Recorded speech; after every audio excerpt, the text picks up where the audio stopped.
Jacob Wilkins with Reid Brignac ahead of tonight's game against Bowie. Reid, good to see you. Same. And good to see Reid Jr. and Jace bopping around here. Yeah, they got in yesterday, and it's, part of this job is the most difficult part of this job is the sacrifice that us coaches have to do with family, and it's been 9 weeks since I've seen my family, so I'm happy to have them back around. Yeah. You look at the box score last night. If someone didn't watch the game, they'd say your pitching staff allowed just one walk and struck out 12. That's usually a pretty good winning formula. It's just offensively, that Jackson ball gets robbed just somehow, or sometimes the way the cookie crumbles. Yeah, just trying to string together some hits, some quality at bats. Their pitchers did a good job attacking our hitters last night, and we just have to do a better job of ending at bats early, and when we get our pitch to hit, not taking them or missing them, and keep the ball moving. This Bowie staff, the formula stays consistent in that the starter seems to pitch well but not go deep into the game. So how do you sort of strategize both for what the starter might bring to the table, but knowing that you're going to have quite a few innings where their bullpen's going to play a role? Yeah, and I think a lot of the bullpen is piggybacks. That's what it looked like the first series. So their starters only going 4, but they have 2 starters basically pitching with the bridge guy in between, and then a closer. So we obviously have to prepare for 2 starters every day. So it's been a challenge, one that we've seen before in the past. So it's not abnormal or different. It doesn't happen as often. But we just have to do a better job of taking care of our at-bats with the starters that we face, and stick to our game plan and execute.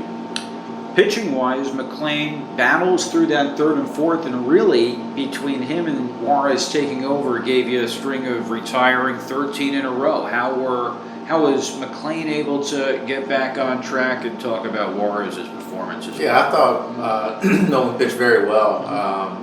Misplay ball in right field, infield in, opportunity to get a runner at home, we bobble the ball at short. So that's 2 runs right there that could have been taken off the table. But I thought he competed well in the strike zone, attacked their hitters really well.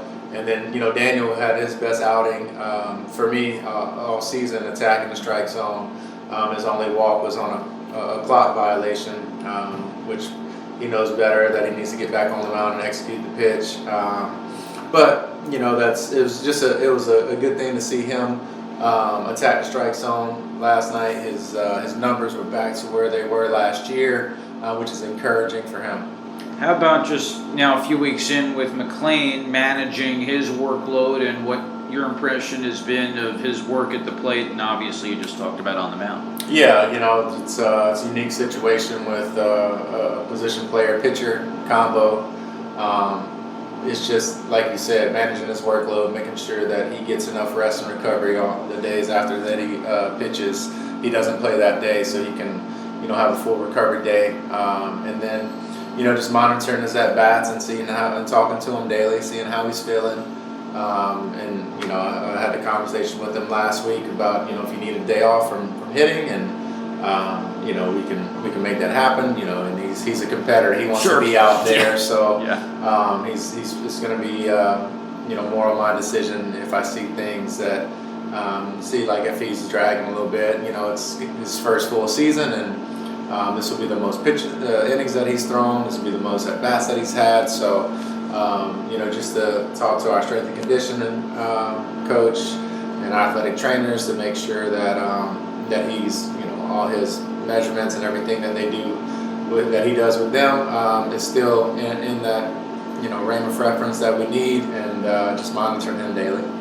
Justin Jarvis, last 2 appearances, 1 start, 1 bullpen. That Reading game was impressive, and then he follows it up with what he did against Harrisburg. What's been the difference since he came back from AAA? Just execution of pitches. His split has really become a big factor over the last 2 outings, and just fastball location. He's got very good ride on his fastball, so he plays it well at the top of the zone. And if he's working ahead of hitters and getting into 2-strike counts early in that bat, he has a lot of success. And so does everybody else in the league, right? But he's been able to execute.